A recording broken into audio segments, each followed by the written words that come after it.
everybody who's made it, they're all people who started whatever project it was they were doing because they loved doing it. They weren't looking to get anything out of it, and then ended up having, through fluke or through luck or for whatever it was, turn into something really awesome.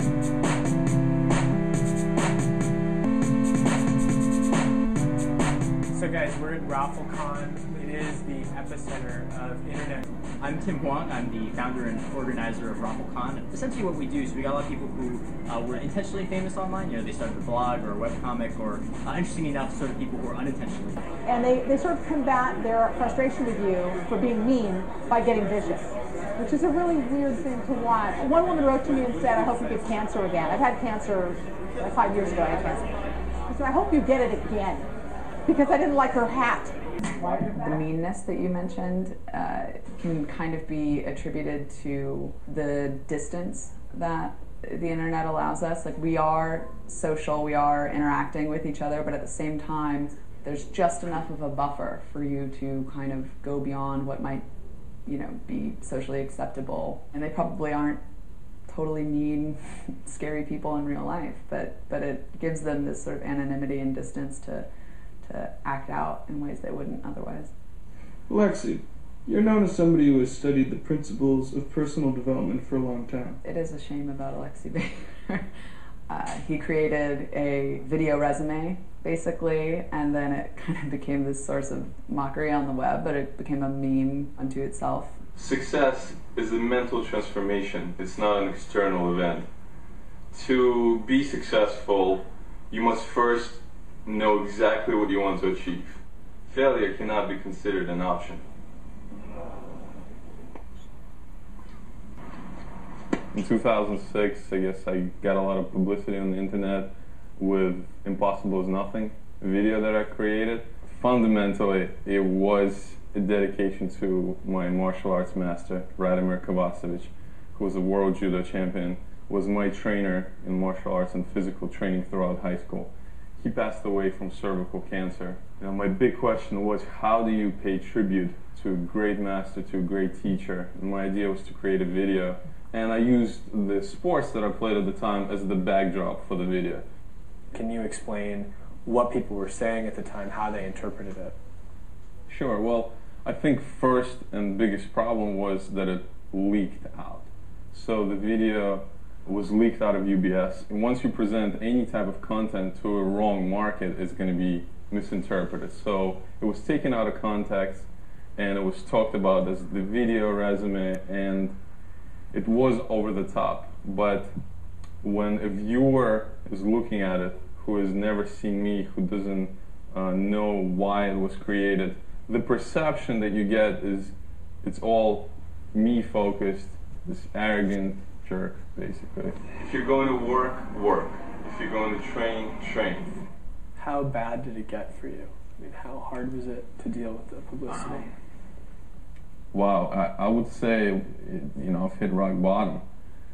There are a lot of components that hurt. One is I actually trained in those sports, in many of those sports, since I was a little kid. We're all prone to being, you know, affected by our peers, and there's this peer pressure.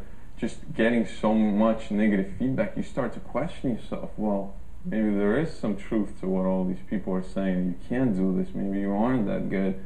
And you start questioning your core beliefs and convictions, and that becomes a problem.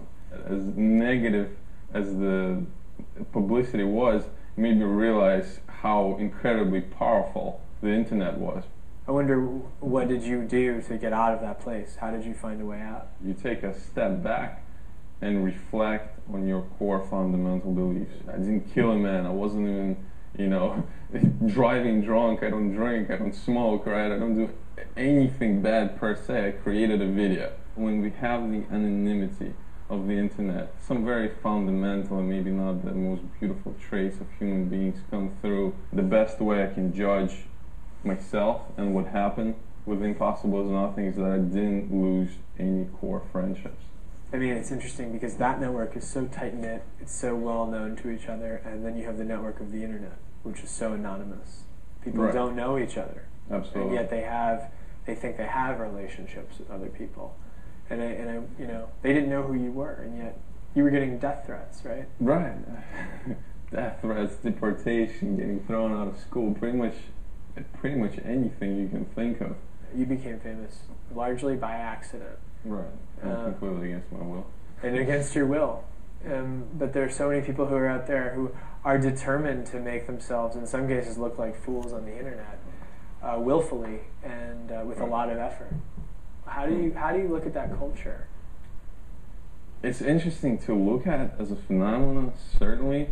I don't think I'm part of that culture per se at all. I think I'm much more traditional. As far as in trying to become celebrities, I think fundamentally you need a base and performance before you try to become famous. That said, there's clearly a system to how, you know, some of the more successful people do this. Create a story, hype it up, and make it profitable. I think Bruce Lee couldn't have said it better when he was referring to martial arts. He said, you know, take what is useful, discard what is useless, and make it essentially your own. You can apply this to any field, to any job, to any pursuit. And above and beyond that, just pursuing your dreams, really stick to your guns. 110%. If you have conviction, there should be no one who says it's impossible. Do you have any favorite memes that are here? Anything that you like on the internet that you watch?